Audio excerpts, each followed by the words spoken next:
வணக்கம் நண்பர்களே. நம்ம இப்போ எதை பற்றி பார்க்க போகிறோம்னா, நம்ம விசைப்படகு, நாட்டுப்படகு ரெண்டுமே கடலுக்கு போகாமல் கரையை கிடக்கிறது தான் பார்க்க போகிறோம். ஏன்னா நம்ம காற்று அடிக்கிறனால, காற்று அதிக வேகம் இருக்கிறனால கடலுக்கு போக முடியலை. அதனால் கவர்மெண்ட்டே டோக்கன் கொடுக்கல நம்ம விசைப்படகுக்கு. அதனால் கடலுக்கு போகலை. நாட்டுப்படகும் போகாமல் கடலுக்கு போகாமல், அதனால் கடலுக்கு போனால் கொஞ்சம் கடல் வீடியோக்கள் எடுத்திருப்பேன். ஆனால் போக முடியலை. அதனால் இப்போ நம்ம கரையில் ஆங்கர் பண்ணி கிடக்கிறத நீங்கள் பாருங்கள். இது எல்லாமே விசைப்படகு தான், மிகப்பெரிய படகு, விசைப்படகு. இது எல்லாம் இழுவமடி பாருங்கள். இது எல்லாமே சட்டியை 2 பக்கமாக பிரிச்சுருக்கும். ஒன்று விசைப்படகு, ஒன்று நாட்டுப்படகு பக்கம். இது பூரா நாட்டுப்படகு. நாட்டுப்படகுல வீலேஜ்னால் இருக்காது. இது பூரா நாட்டுப்படகு பாருங்கள். இது வளவாங்கிற வீஞ்சி வள்ளங்களில் இருக்குது. காற்று அதிக வேகம் இருக்கிறனால தான் எல்லாமே கடலுக்கு போகாமல் கிடக்குது. தொழில் ரொம்ப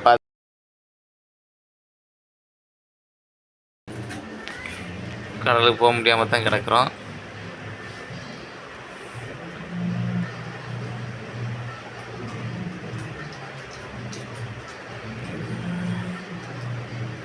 இந்த துறைமுகம் தான் நம்ம ஊருக்கு ஒரு நல்ல வளர்ச்சியை காட்டி கொடுத்துருக்கு. முதல்லைலாம் இந்த அளவுக்கு நம்ம ஊரில் நாட்டுப்படகு, விசைப்படகுலாம் இருக்காது, கம்மியாக தான் இருக்கும். ஆனால் இப்போ இந்த நம்ம ஹார்பர் வந்ததுக்கு அப்புறம்தான் இந்த மாதிரி நமக்கு துறைமுகம் தொழில் நிறையா உற்பத்தியானது. அதுக்கு முன்னே மூக்கையூரில் அங்கிட்டு தான் கிடக்கும், அலை உரமாக இருக்கும். அதில் ரொம்ப கஷ்டப்பட்டு தான் நாங்கள் போவோம். இப்போ நாங்கள் நார்மலாக தொழிலுக்கு போகிற மாதிரி இருக்குது.